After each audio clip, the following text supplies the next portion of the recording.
Middle. Ganito kung tawagin ng isang non-government organization ang mga kababayan nating may sariling negosyo at handa pang palawakin ito para mas umasenso.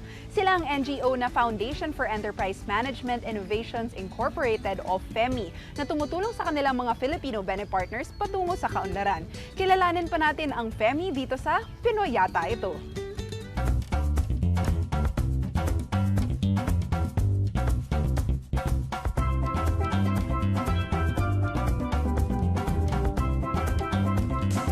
May kasabihan tayo mga Pinoy, kung may tiyaga, may nilaga. Kaya naman todo sikap ang bawat isa sa atin para mabigyan ng magandang buhay ang ating pamilya. Ang karamihan, piniling magtrabaho. Pero ang iba, nagdesisyong magtayo ng sariling negosyo. Nakikita natin ito sa dami ng micro, small and medium enterprises o SMEs, pati na rin sa malalaki at kilalang Filipino corporations. Pero alam nyo ba na merong tinatawag na missing middle? Sila ang mga Pinoy na negosyante sa pagitan ng micro-enterprises at large organizations. Ito ay antas ng negosyo na nakalampas na sa pagsisimula at handa ng lumaki. Ang pananaw namin, ang negosyo parang isang tao, may iba-ibang baitang hanggang lumaki. Ngayon, bawat baitang, iba't ibang hamon na kailangang harapin. Itong stage na to, ang pinakamalaki ang pagkakataon na magdagdag ng trabaho. Kasi paglaki ng negosyo, kailangan magdagdag ng mga tao magtatrabaho para sa negosyo. Ang hamon naman sa baitang na to ay dalawa. Una, kapital. Pangalawa, yung pagtataas ng kanilang sistema ng pamamalakad para matugunan yung problema ng mas komplikadong negosyo dahil lumalaki. Pag naging matagumpay ito, tutuloy na sila na maging mature or malaking organisasyon. Napabilang ako sa missing middle, I think. Kasi yung negosyo namin, hindi naman siya masyadong maliit. Na parang sari-sari store, hindi siya ganun. At hindi din siya malaki. So parang in between siya. Pero neglected siya. Parang neglected na hindi kami napapansin. Parang kami yung mga nagninegosyo na parang wala masyadong support, hindi masyadong napapansin. Maliban sa pakonti-konting support na nanggagaling sa mga private groups. So that's why maybe we were called missing middle kasi hindi kami nakikita sa lipunan. Although nandyan kami, marami kami, tumutulong kami sa employment kasi nakaka-employ kami ng mga tao. Pero hindi kami napapansin. Oo, nabibilang kami talaga sa missing middle. Kami yung hindi napapansin. Kasi ang micro sinusuportan ng government. Yun sa ngayon, di ba? Maraming support ng government ang micro. Yung SME, meron sila. May support ka, may government, may land bank loan yan sila na support ng government. So, from the micro to small, medium enterprises, kami yung nasa gitna. Kami yun na parang from the micro, tinulungan kami ng FEMI para magiging SME kami. So, kung mapapansin mo, kami yung halimbawa, yung mga loan na 500,000, hindi naman hindi ng bangko Diba? May loan ka ng 200,000, pero yung FEMI, from 100,000 to 400,000 to 500,000, kaya nila ibigay yun. Ang kanilang mga requirements is hindi ganun kahigpit dun sa bangko. Ito ang segment na tinutukan ng Foundation for Enterprise Management Innovations Incorporated o FEMI, isang non-government organization. Misyon ng FEMI na i-develop, suportahan, at palaguin ang missing middle enterprises sa labas ng Metro Manila para makalikha ng mas maraming trabaho. Naniniwala kasi ang FEMI na kapag maraming trabaho sa mga probinsya, mababawasan ang mga taong dumadagsa sa Metro Manila para maghanap buhay. Sa ngayon, matatagpuan sa Regions 3 at 4A ang 287 missing middle enterprises o Bene-partners na tinutulungan ng FEMI. Indicator or panukat ng success namin, yung sustainability ng mga negosyong natulungan namin. Over 15 years, mga 287 yung mga natulungan naming beneficiaries And over 90% of them are alive. In other words, hindi pa nagsasara. May mga lumaki, may mga lumiit din, pero over 90% buhay pa. Okay. Ang isa pang malaking bagay dyan, yung empleyo na na-generate namin. Dahil dyan sa 287 na yan, mahigit 12,000 jobs ang nabilang namin. Okay. 2,200 doon sa loob or sa opisina or sa planta mismo. Mahigit 9,000 doon sa sales nila. Okay. Kasi ang nagulat kaming parang discovery is ang employment pala na generation mas malakas sa labas ng almost 3 to 4 times sa labas ng mismong opisina at ng planta. Tulad ng financial institutions, nagpapautang din ang FEMI para sa business expansion ng missing middle, ranging from 100,000 to 500,000 pesos ang credit na kadalasan ginagamit sa working capital o equipment purchase ng FEMI Bene Partners. Pero bukod sa pautang, nagbibigay ng libreng seminar, professional training at consultancy ang FEMI. At ito ang dahilan kung bakit napamahal ang NGO sa Bene Partners nila. Inalalakas din ng FEMI ang networking ng missing middle sa isa't isa para makapamahagi at makapagpalitan sila ng impormasyon, teknolohiya at actual business experience. Tapos ang ano pa niyan, maganda pa niyan, parang pag may kailangan kami, may mga iba pa silang friend na may institution din na ganyan. Nire-refer nila kami pag halimbawa may million kaming PO. Tinutulungan nila kami. Halimbawa, pahiramin nila kami ng 1M, pero may collateral din. Marami akong natutunan talaga sa seminars ng FEMI. Unang-una, yung para sa akin, pinakamabigat kong natutunan doon is nagkaroon ako ng vision and goal. Kasi before, we went into business, parang okay lang, negosyo tayo, ganun lang, parang everyday, ganun ang ganun. Pero nung pumasok kami sa FEMI at nag-start yung seminars, tinuruan nila kami magkaroon ng vision and how to go about it para ma-realize mo yung vision na yon. Nagtayo kami ng mga goals, objectives and all these things, planning, kung papaano ka lalago unti-unti. So in all areas, halimbawa, may problema kami sa receivables. Tutulong sila ng area, magbibigay ng seminar about receivables. Kung about hiring people, tutulong sila. Basta very specific yung kanilang training. So naa-address talaga yung problema ng aming negosyo. Yung mga maliliit na problema. Hindi pa rin minsan makapaniwala si Sally na malayo na rin ang narating ng kanyang negosyo.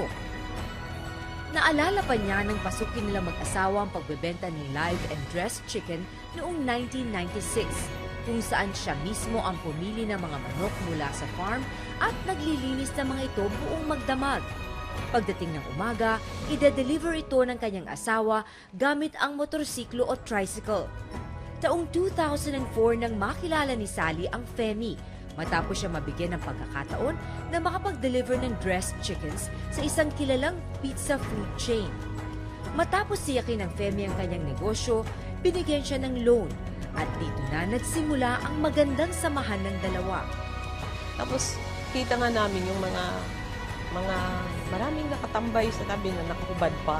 Dito kasi sa rural areas, yung nakahubad ng mga tao na walang ginagawa, umaga pa lang nag-iinom na. So, it came to us na kung mabigyan ng trabaho itong mga taong to, parang maging productive yung buhay nila, maiiwasan yung mga salot sa lipunan, di ba, mga ganun. So, isa yun sa nag-inspire sa amin na sana lumago naman yung ating negosyo. And sila yung mga kinuha namin. Unting lumago yung negosyo, inuna namin kapitbahay namin na tambay, yung mga ganun. Tapos yung mga lasenggo. Actually, yung lahat ng mga tauhan namin dati, puro yung mga tambay dati. Tapos, unti-unting dumami. Imagine ngayon, hindi na sila naglalasing, hindi na sila tumatambay. Nakapagdala na sila ng pera para sa kanilang pamilya, napapaaral nila mga anak nila.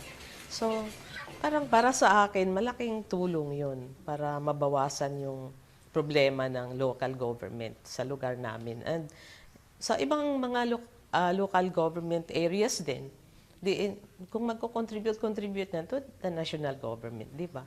So, parang Ganun lang ang tulong siguro na nagagawa ng mga missing middle. Yung mga unemployed na tao, nabibigyan namin ng trabaho in our small little ways. Mula sa pagbebenta ng live and dressed chickens na umaabot ngayon ng 1,000 to 1,500 heads per day, nag-expand na ang mga negosyo ni Sally sa ilalim ng Joseldan Marketing. Meron na siyang restaurant, coffee shop, accounting firm at manpower services. At para masiguro na magpapatuloy ang kanyang mga negosyo, involved na ang kanyang mga anak sa pagmamanage ng mga ito sa tulong pa rin ng trainings na binibigay ng FEMI.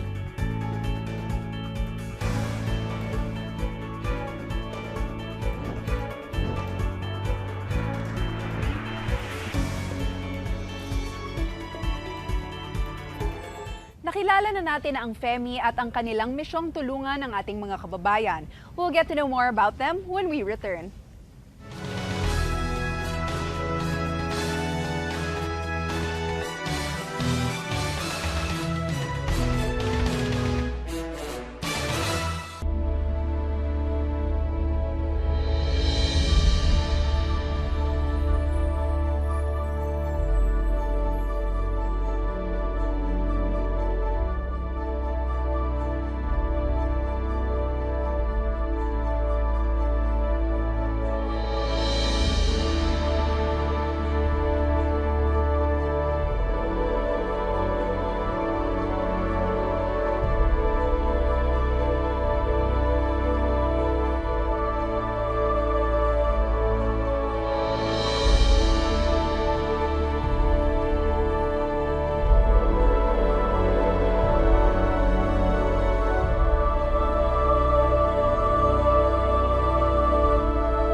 Welcome back to Report kay Boss.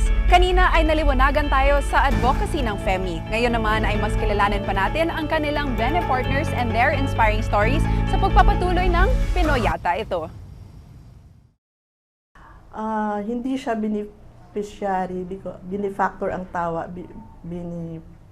partner ang tawag sa amin. Kasi partner namin sila eh. Tinutulungan nila kami. As if na talagang hanggang sa gadudabaw na natulong. Taong 2005 nang makilala ni Engineer Mirna ang FEMI. Pero 2 taon pa ang nakalipas bago siya makumbinsing humingi ng tulong para sa kanyang negosyo na surveying and consultancy. Ito'y matapos siyang dumalo sa isang seminar ng FEMI kung saan na-realize niya na kailangan pala niya ng suporta mula sa NGO. Support for financial din, and then kailangan training. Training talaga.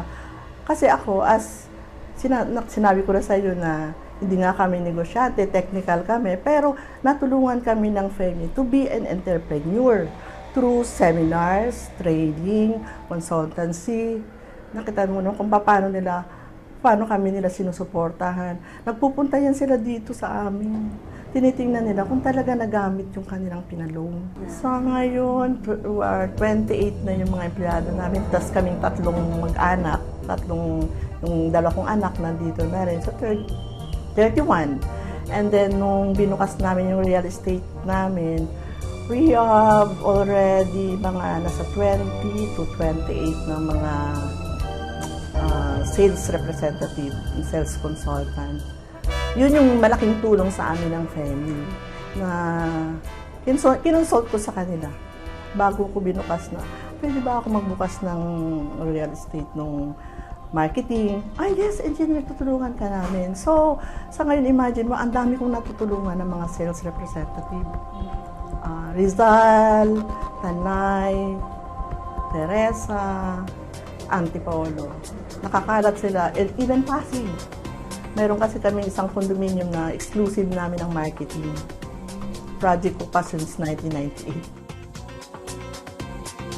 ni Engineer Mirna sa mga nais magsimula ng sariling negosyo, tukuyin muna ang business sa papasukin, mag-set ng mission at vision, at alamin ang kahalagahan nito para maiwasan ang pagbagsak.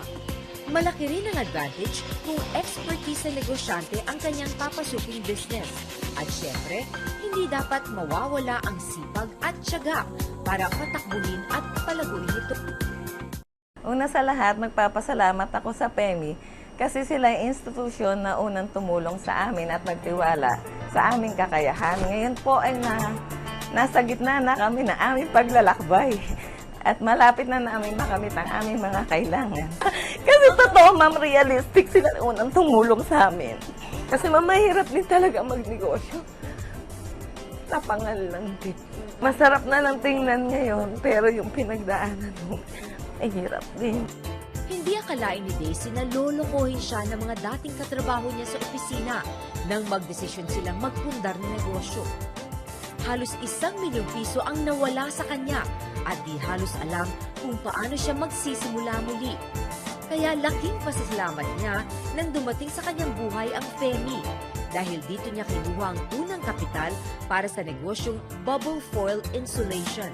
Before kasi, wala talaga sa Pilipinas nitong item namin. Nung na-develop namin to, tinry ng mga kontraktor. Yung pala, meron pala silang ginagamit, pero imported. Ngayon, parang nagkaroon siya ng local, pero imported materials din. Dito lang siya ginagawa. Ngayon, yung cost niya, bumaba compare sa imported. So, lahat ng contractor na gustong gumamit ng ganun, in-apply na nila kasi food grade siya, tsaka medyo mas matibay siya compare dun sa ginagamit. Tumatakbo na ng mahigit 3 taon ang negosyo ni Daisy at nakabangon na sa naranasang panloloko. Nang tanungin namin siya kung ano ang kadalasang pagkakamali ng negosyante sa kanilang business operation, ito ang sinabi niya. Sa pag-handle ng cash, yun talaga kasi dapat magaling ang accounting mo tsaka magaling yung control mo sa pera. Kasi pag mali yung pag-expense mo, talagang maaano ka. Pero kung tama, imposibleng negosyo, walang kita. Diba? Lahat ng negosyo may kita, kaya lang nagkaka-error din sa paghawak ng pera. Tsaka siguro din sa project study din ng negosyo bago mo pasukin. Kasi kami before, ang client namin from the start hanggang ngayon, client namin. Pagmamahal sa bayan ang nagtulak sa FEMI para tulungan ang mga gaya ni Sally, Mirna at Daisy na napapabilang sa missing middle. Ganito rin ang paniniwala ng FEMI Consultants na nagbibigay ng libreng serbisyo at naglalaan ng kanilang oras para suportahan ang Bene Partners. Pangarap kasi ng NGO na maging substantial contributor sa pag-unlad ng bansa at palawakin pa ang kanilang impact sa iba pang rehiyon. Para sa FEMI, nagpapasalamat ako ng malaki sa tulong na ibinibigay nila sa amin. Tulong na walang kapalit. Kasi para nakita ko sa FEMI, yung victory namin, yung success namin, parang success din nila. And napufulfill yung social responsibility na tulungan yung mga walang trabaho. So, maraming salamat sa FEMI and I hope the relationship will continue. Wala naman, sabi nga nila, graduate na daw ako sa FEMI. Kailangan ko na daw pumunta sa mas malaking institution. Pero maybe I can do that. Pero hindi ko gustong putulin yung relasyon ko sa FEMI. Nanguna, nakita ko na maganda talaga yung samahan. Totoo, no politics sa FEMI. Parang totoo lang yung samahan. Gusto nilang munlad kami para may contribution sa bansa. So, thank you very much. Hindi matatawaran ang 15 taong experience ng FEMI sa Missing Middle Enterprises at ang hangad nitong makatulong sa bansa. Pero aminado ang NGO na hindi nila ito kakayanin ng nag-iisa. Kaya naman nananawagan ng FEMI sa pamahalaan na pagtuunan ng pansin ang missing middle at maging kaagapay nila sa pagpapalakas ng segment na ito ng mga negosyanteng Pinoy. So isa sa mga pangarap namin, maunawaan kung paano yung tamang pagpapautang sa missing middle, makadevelop ng programa o curriculum dito. Sana pagtayo ng credit institute kung saan mapapamahagi namin ang paraan ng pagpautang para yung ibang gusto pwede makatulong. Ang pangalawang problema ng missing middle, yung antas ng pamamalakad. Wala ring business model na tumutulong sa kanila. So ito po, isa pa itong pinaplano namin gawin na mag-develop din ng modelo ng curriculum para pag pinag-aralan ng marketing or sales or human resources, angkop lang din sa pangangailangan ng missing middle. So panaginip din namin magkaroon ng institute, ng training institute para makapag-develop ng curriculum para sa missing middle enterprises. Isang pagpupugay sa lahat ng mga Pilipinong bayani, maging sa mga bayani ng kasalukuyang panahon na patuloy ang pagkayod para sa isang mabuting pamumuhay. Tayo mismo ay pwede ring maging bayani kung lagi tayong magpapakita ng malasakit sa ating kapwa at kung mapapanatili natin ang kaayusan at kapayapaan sa buong bansa. Isang oras na naman po ang natapos. Maraming salamat sa patuloy na inyong suporta. Para sa iba pang mga updates, maaari nyo kaming i-follow sa aming social accounts. Hanggang sa susunod, have a happy weekend everyone! Ako po si Carla Lazardo at ito ang Report kay Boss.